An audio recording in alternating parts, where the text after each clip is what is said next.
Welcome to Mooney Reads, and welcome to a Trans Rights Readathon TBR. The Trans Rights Readathon goes from March 21st to March 31st, and the goal is to read trans books and uplift trans organizations. So I'm going to be talking a little bit about what I plan to do during the Trans Rights Readathon, who I'm supporting, and what I'm reading. For the first 2 years that I did the readathon, I supported My Sister's House Memphis, which is a great organization based out of Memphis, Tennessee, that works with the trans community to give homes to unhoused trans people. It's a great organization, but I thought that I would focus on a different one this time. So definitely check them out. But the organization I've chosen this year is the Trans Empowerment Project, which started out of East Tennessee. They are BIPOC and trans-led and focus on serving the trans and gender nonconforming community, particularly focusing on Black and Indigenous people of color. They began as a trans clothing swap, which they still do, but they also focus on education. They have employment and healthcare resources for trans people. They do inmate advocacy, working with trans people who are behind bars, and have also been putting together micro grants, including one that they did recently to help people move to safer states. And they have an upcoming one that's more focused on helping people with bills and emergency costs. So they are a growing organization and seem really cool. So for every book I read during the Trans Rights Readathon, I'm going to be donating $5. And for any book that I start but don't finish, I'll be giving $3. Their links will be in the description, so definitely check them out. Now we can move on to books that I plan to read. This is way more a pile of possibilities than a strict TBR. Really limited TBRs just don't ever work in my favor. I'm too much of a mood reader for that.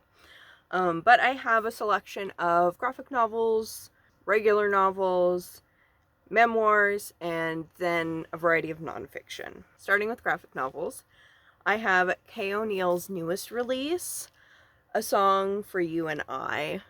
This is a middle grade graphic novel, and I don't really know much about the premise. I kind of prefer to go into some of these not really knowing too much, but The Moth Keeper was one of my absolute favorites last year, so this is probably going to make me cry too. And then the other graphic novel that I have is young adult, and that is I Shall Never Fall in Love by Hari Connor. This is historical fiction and based on a Jane Austen novel, kind of. It says it's inspired by Jane Austen and queer history. So it's probably going to be cute, and I've seen a few people who have read this and liked it, so I'm pretty excited about it. Next, I have adult fiction. Both of these were released this month. This is kind of a lot of front list for me, which is cool. But I've got Stag Dance by Tori Peters. I loved Detransition Baby. I still think about it all the time. So I'm super excited to see basically anything else that she writes. This includes a novel and some short stories. I know nothing about the premise, but I've heard positive things from people who read advanced copies. Then I have a romance novel, A Gentleman's Gentleman by T.J. Alexander. And last year I read my first T.J. Alexander book, Triple Sec, which was just so good. So I'm excited about this. This is historical MM with a trans character. It's not clear to me if it's the main character or the love interest, but I'll certainly be finding out. The next category of books that I have are memoir adjacent. First I have I Heard Her Call My Name by Lucy Santee. This one is about a trans woman who came out later in life. And I have this one on audiobook as well. I'd actually put the audiobook on hold forever ago, and I was like way back on the list, so I just bought a copy. Now that I have a copy, of course, I also have access to the audiobook, so I could tandem read this one.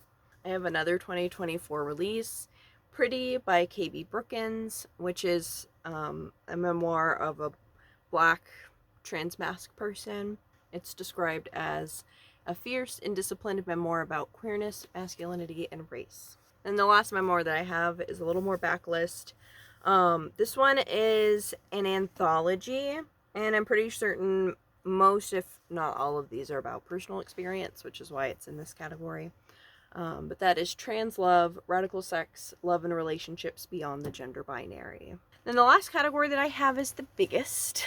It is a mishmash of different nonfiction that's not memoir. This is clearly the category I had the hardest time limiting. There is absolutely no way that I will get to all of these, but I'm really excited about all of them. The first one I have is Gender Without Identity, and this looks at gender outside of the framework of Born This Way.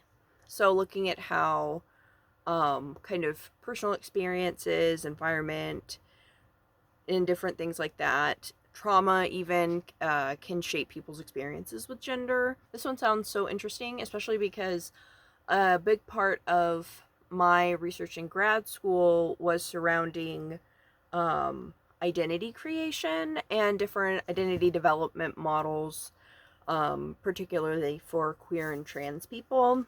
I also got this recommendation from Kinnan McKinnon on TikTok, who I honestly haven't been on TikTok in so long, so maybe they're still doing stuff on there, but they do research on detransitioners in particular, and they're also trans themselves and all that, so it's a trusted recommendation on top of that, and sounds fascinating.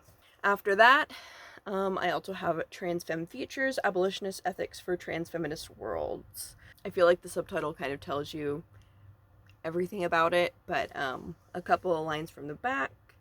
Trans Femme Futures envisions a future through everyday actions that revolutionize all of our lives. The authors show how social change can be achieved through transformative practices that allow queer life to thrive in a time of climate, health, political, and economic crises. So, a glimmer of hope, perhaps. A crumb, please. Next, I have A Short History of Trans Misogyny, which I've had for a hot minute and have been really excited to read. Hopefully I'll be able to get to it. It's pretty short, so it's ideal for a readathon like this. Next, I have The Disordered Cosmos, A Journey into Dark Matter, Space-Time, and Dreams Deferred. So this one is actually a science book, written by an agender author. And again, I'm just going to read you a sentence or two of the description. Prescott Weinstein urges us to recognize how science, like most fields, is rife with racism, misogyny, and other forms of oppression. She lays out a bold new approach to science and society that begins with the belief that we all have a fundamental right to know and love the night sky. The disordered cosmos dreams into existence, a world that allows everyone to experience and understand the wonders of the universe. I've heard nothing but wonderful things about it online, and some of the blurbs on the back also look really promising. Then, finally, I have Who's Afraid of Gender by Judith Butler. This looks at current discourse around trans people, in particular looking at the really anti-trans movement that's happening and is tied with kind of fascism on the rise more generally. So those are some of the books I might read. Hopefully I'll get to a lot of them. I'd like to read at least 6 books.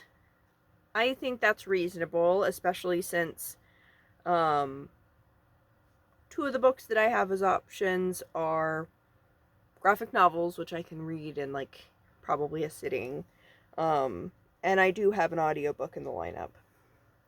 We'll see what happens. I am planning to vlog my way through this, so hopefully that'll be up a little while after the readathon. In the comments, please let me know what you want to read for the Trans Rights Readathon, or which organization you're supporting. Thank you all so much for watching.